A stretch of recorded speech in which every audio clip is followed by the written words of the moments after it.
Hello friends, welcome. My name is Jen. Welcome to another episode where we're gonna do some gardening and have a story about fairies, elves, nature spirits, or other paranormal activity. I'm happily repotting my bigger plants that have done really well and under the grow lights, and I'm found some seeds in my fridge that I chilled because, well, packages recommended that I do. So there were I put seeds in wet paper towel, put them in a Ziploc, and put them in the fridge. Some of these are, columbine, the native variety. This beautiful Rocky Mountain bee plant that grows in the Rocky Mountains, and so it was recommended that they need to be chilled first. And I read that Delphinium do better being chilled, but actually my Delphinium did really well. I just put them in the pots, put them under the dome, under the grow lights, and look what I got. Look at those beauties. Like, they're obviously very happy. So I'm gonna sit because, I'm not feeling that well today, but I wanted to tell one more fun story. This is one of my favorite stories. It happened not all that long ago. Well, I guess we're coming on 10 years. So the year was 2015. It was a beautiful sunny August. I believe it was like August 16th or 17th. And two of my favorite women came and picked me up with a girlfriend of theirs and said, hey, do you want to come camping with us? We're going to go to Port Renfrew. This is on Vancouver Island. And I said, absolutely. So with the four of us went, and I pitched my tent, and we were right on the river mouth of the Pacific Ocean in Port Renfrew. It's very beautiful there. I did have some trouble on this particular outing with some baby crows who I unfortunately put my tent below, so I didn't get a lot of sleep, but it was such a lovely time. At the time, those two women were living in Vancouver, so I was missing them, and so we had such a great time, campfires on the beach. And one of the women took us to Avatar Grove, which is a really beautiful spot, sort of tucked up into the mountain. And it's a preserved area because there's ancient trees, huge grandmother, beautiful, beautiful trees there. And if you're familiar, a couple years later, there was the Fairy Creek protests there. So thousands of people, myself, my bunch of good friends were up there protesting, trying to prevent people from being able to cut down the ancient forest, because there is not very many ancient forests left. And I highly recommend that you, if you don't know about this topic, that you tune in and look up some of the websites that will talk about what they did. And unfortunately, a lot of people went to jail for protesting. People were put at risk for being in trees and being taken out forcefully by the RCMP. But I won't get into that here, but I will just say it's a very special area. It was really close to where the Fairy Creek protests were taking place. So on this particular afternoon, there was a forest fire raging down like quite a few kilometers from where we were. So we were safe. We weren't in danger, but I was very worried for the forest that we were in. And so were my girlfriends. So we, the forest fire was to the east of Fairy Creek and Fairy Lake, and it was quite a distance away, but on a bad day, it was very smoky, and that was quite a concern. so one of the girls took us to a wild spring, a freshwater spring that was in the area, that was off the beaten track. And when we were there, I felt compelled to leave a gift, and I left a gift of some marijuana that I had that a friend had grown, and I left that on the side of the spring, and I added our own water that we were drinking to the spring, and I said a prayer over the area that they would be safe, that they would be preserved, that a hedge of protection would be put around this whole forest, so that they could be defended from the forest fire. And after we had a time there, I think we sang a song, and then we were just walking back slowly through this really, really beautiful forest.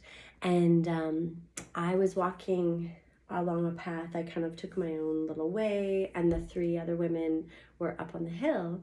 And I heard a voice say, "Hello," and it was like a young male voice, and it actually really scared me because I didn't see, it was out of nowhere. It was totally quiet. Like there was some birds, there was some butterflies. It was we were the only people in the forest that day. And I was startled, and I looked around me and I didn't see anyone. And I said, "Hey, did you girls say something?" And they called back to me like, "No." And I could tell by the distance that their voices were carrying that it was not their voice that I heard. And I'm kind of embarrassed because it was a beautiful sunny afternoon. Like, why didn't I stay there, sit down, say hello? Because I wasn't really afraid of the being, but for some reason I got frightened. And so I walked as fast as I could to catch up with the other girls. And I told them, well, I heard a voice, and it sounded like a young man and didn't look like there was anyone there. I don't think it was a human.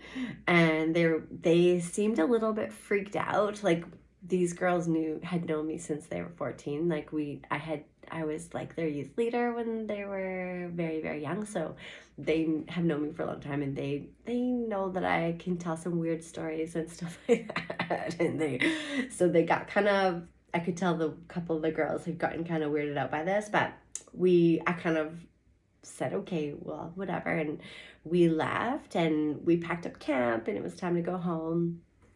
And that day I got home at about like supper time, and I was exhausted because I didn't get much sleep that weekend.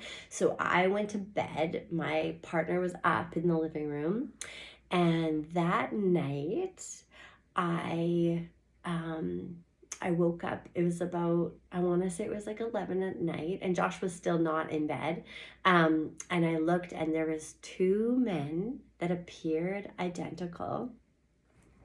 They were about 8 feet tall. They had like black and gray curly hair that went all the way down to past their hips. Like, they had like a little scraggly beard that was black and gray and curly and went down below the waist.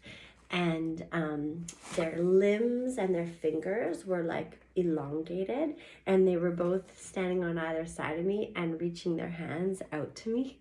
So when I woke up, and they were nude, and when I woke up, I saw them, and I freaked out, and I was like, "Oh my gosh, Joshua, get in here!" And as soon as I yelled in fear, they both sort of retreated and kind of disappeared. And Josh came in, and he hugged me, and he's like, "Oh, it must have been a nightmare, like, you're okay." And I was like, "No," like, so I described it. I'm like, I thought they were real. Like, they seemed so in the flesh real that's why I was so freaked out. Like, it didn't seem like a spirit. It didn't seem like it seemed like they were really in the room, and they were really gonna put their hands on me. And I noticed that, like, after I calmed down, I was like, huh. And then I thought about it, and then I thought, well, like, knowing me, like, it's probably a nature spirit. They're probably, like, I'm like, sort of went into my intuition and was like, did they mean me harm? And I'm like, I really don't think so. And then I kind of in my heart and in my did a little like after Josh like he's like, you're okay, you know, I tucked me back in and he went back into the living room.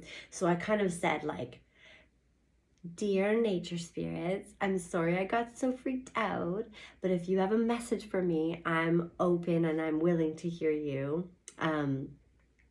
It was an honest reaction. And I kind of went to sleep, and the only one of them, so it was interesting because they were literally identical. For the next 7 days, every night when I went to sleep, I saw one of them standing in my room at the end of my bed, sort of like beside me, and he was just there for like 7 days. And I woke up the next morning and my mom phoned me and she said, oh my God, Jen, you're not going to believe this. Our house sold. It closed today. We are free of this house. So me and my mom, my ex-husband had bought a house together. It was a huge mistake. We had been in it, like it was a really bad situation, and we needed to sell that house and it to not be in our lives anymore. And the morning after those two, I call them the tree men of Avatar Grove, the morning after that those men visited me, our house sold. It wasn't, we didn't have to worry about it anymore. It was done. And I felt free. I felt like literally like 150,000 pound weight had been lifted off of me, and my mom too, because it was a really big ordeal in our life. Like it was really a bad time for everybody. And so that was gone. So I felt like, so in my intuition, as the time went on, I felt like the spirits were thanking me for my prayer that that their home would be protected from the forest fire, and that they were sort of blessing me by helping me get rid of that huge weight in my life. And since then, I have tried to do meditations where I met them. And I did see myself like in Avatar Grove, like across from them, like cross-legged, where we had little hangouts and stuff. But it's interesting, no nature spirits that I met have ever talked to me audibly, which I wish they would.